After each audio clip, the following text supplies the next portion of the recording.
Hello guys, let's have a quick review for the Cleverlight series and follow the simple instruction or configuration para magamit natin yung app. First, we need to download the application. Need natin ng Wi-Fi or data just to download the app. And after natin ma-download yung application at makapag-add ng device, later pwede na natin i-turn off yung data and we can still use the application through Bluetooth connectivity. But first, we need to download the Tiny Smart app on your device. Actually, we have two ways to download the app. First, we can scan the QR code from the Cleverlight packaging or simply download the app at the Play Store if you're an Android user or at the App Store if you're an iPhone user. And after natin ma-download yung app, no need for application sign up or valid email like yung mga similar smart series na lumabas sa market. What we need to do is just download the app.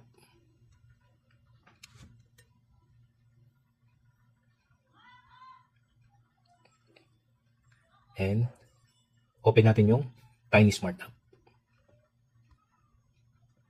So ito yung makikita nyo sa main menu niya, no? Tiny Smart app. And then tap lang natin yan. Upon configuration, dapat make sure na naka-on pa rin yung Wi-Fi or yung data connection natin. And number 2, yung Bluetooth. Need natin i-turn on yung Bluetooth. And number 3, yung location. So sa main menu, makikita nyo guys, merong series of illumination group na makikita kayo, which is composed of, example, the house illumination, living room, master bedroom. To simplify, ibig sabihin, pwede kayong mag-add ng device per group. For example, in-house, no? Kahit multiple device, there's no limitation. So kahit ilan yung i-add ninyo dito.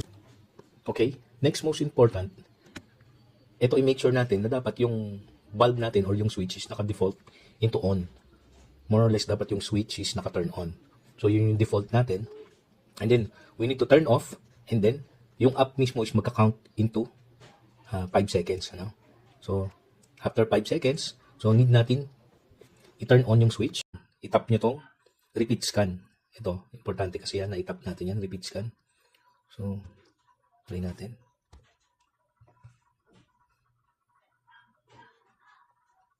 Okay, magsiselect tayo dito, no, sa house illumination group. So, ito na, no? Let's turn off the switch. So, count. 5 seconds nag-count siya. So, after nyan, next step, turn on natin yung switch. So, after natin i-turn on yung switch, manonotice nyo guys, magkakaroon ng Bluetooth connectivity. Ito, magkakaroon ng Bluetooth connectivity setting. So, importante ito. Pwede nyo ritong ma-identify kung connected na yung a device na ginawa natin. Ano? So, dito makikita nyo sa loading niya, it's 0 out of 1. So, antayin natin itong mag 1 out of 1 para makita natin kung connected na siya. And, manonotice nyo, ito yung default name niya nung device na inad natin. Ito yung magiging default name niya. Later on, pwede rin natin itong baguhin para at least ma-rename natin kung ano yung mga specific areas na naglagay tayo ng bulb or fixture.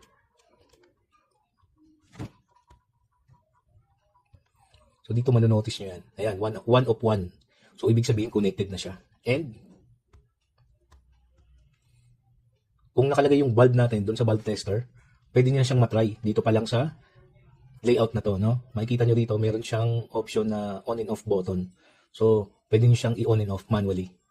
So, makikita nyo na connected na siya with Bluetooth. Okay.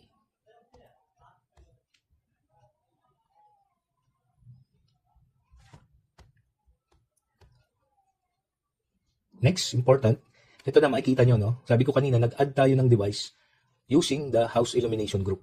So, dito, manonotice nyo, merong dalawang box, ano? Which is ito yung house illumination group. And this is the added device. So, dito makikita nyo, ayan yung default name niya. And, anong purpose or concept nitong dalawang box na to? So, ibig sabihin, pag tinap natin itong house illumination, kaya nating makontrol both. Halimbawa, nagkaroon tayo ng dalawang device. Mamaya, nag-add tayo ng dalawang device. Ang purpose ni house illumination group, kaya niyang i-turn on or i-turn off both itong unit. No? Kung may dalawang unit na dyan, kaya niyang baguhin yung color temperature, both. And ito na mga individual, no? Yung second box na nasa ilalim. Pag siya lang yung tinap natin, kunyari, halimbawa, mayroon dalawang additional device dyan, and ito lang yung specific na itatap natin. So, siya lang yung pwede nating baguhin yung configuration. No? So, mamaya makikita natin.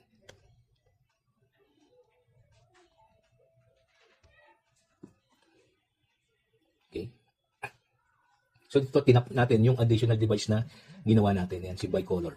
So sa configuration, ayan, makikita nyo, pwede natin baguhin yung color temperature.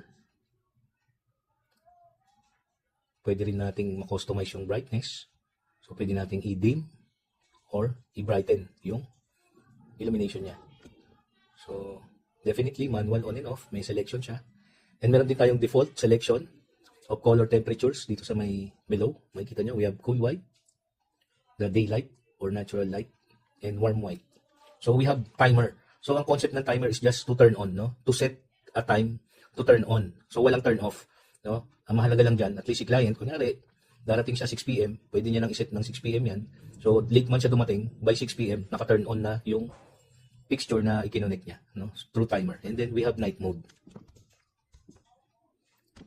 So ngayon, kung babaguhin natin yung name, ano? For example, i-rename natin, just for example. I-rename natin yung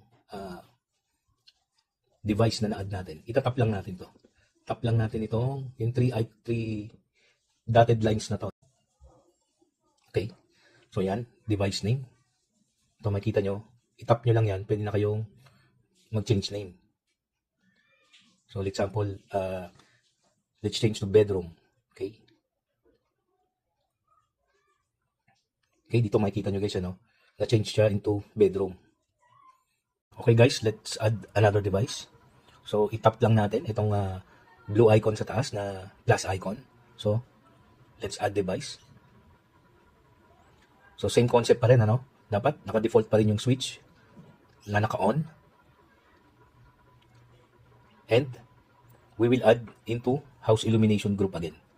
So, okay, wait for 5 seconds. So, let's turn off the switch. Okay, 5 seconds. So, let's turn on and tap the next step.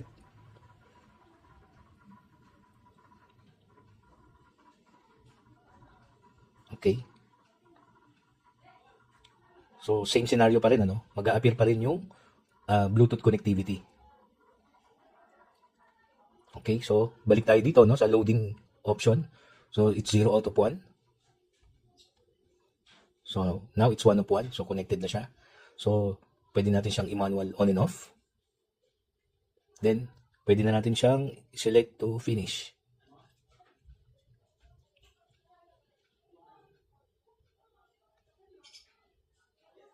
Okay, so makita nyo guys ito, no. Nagkaroon na ng additional third box ito. So tap natin siya. Check natin yung mga configuration kung kaya nating baguhin. Ano yan? Same setting. Pwede nating i-change yung color temperature. Change yung brightness level.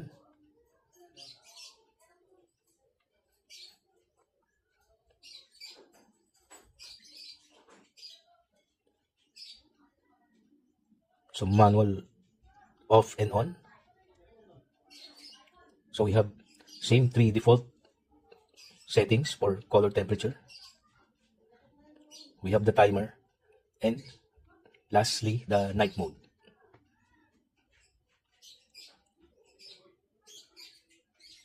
So again, kung babaguhin natin yung default name niya, no? Kung i-rename natin yan, itap natin uli itong 3 dotted lines sa top right.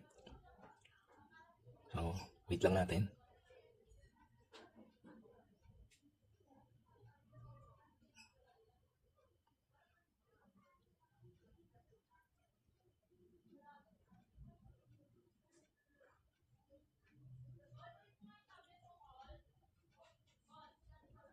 Okay. Tap natin yung device name. So, i-rename natin siya. Change natin to kitchen. Then save. Okay.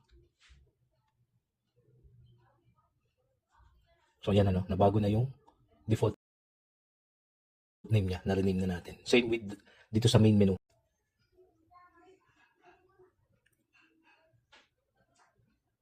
So same thing, ano, kung itatap natin si house illumination, no, meron siyang same setting. So kapag binago natin yung color temperature, both kitchen and bedroom, magbabago yung color temperature nila. Simultaneous both. even the dimming, the brightness. Pwede natin i-customize both kitchen and bedroom. Also, meron tayong selection of default color temperature, warm white, daylight, and cool white. Pero wala na siyang option for timer kasi this is a house illumination group. This is a group illumination. So, meron lang timer specific for the individual additional device. Okay. So, let's proceed. Kung magdi-delete tayo, halimbawa, i-delete naman natin, i-tap lang natin itong mine. Tap natin to. Then, let's go to device delete. Tap nyo yan, dalawa. Bedroom and kitchen. Okay. And then, select delete device.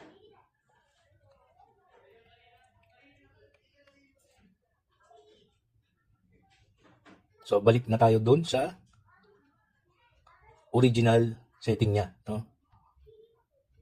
Mabalik tayo. So, just in case, pwede tayo mag-delete, no? Kung gusto natin baguhin yung configuration again, so pwede. So, ayan. So, thank you.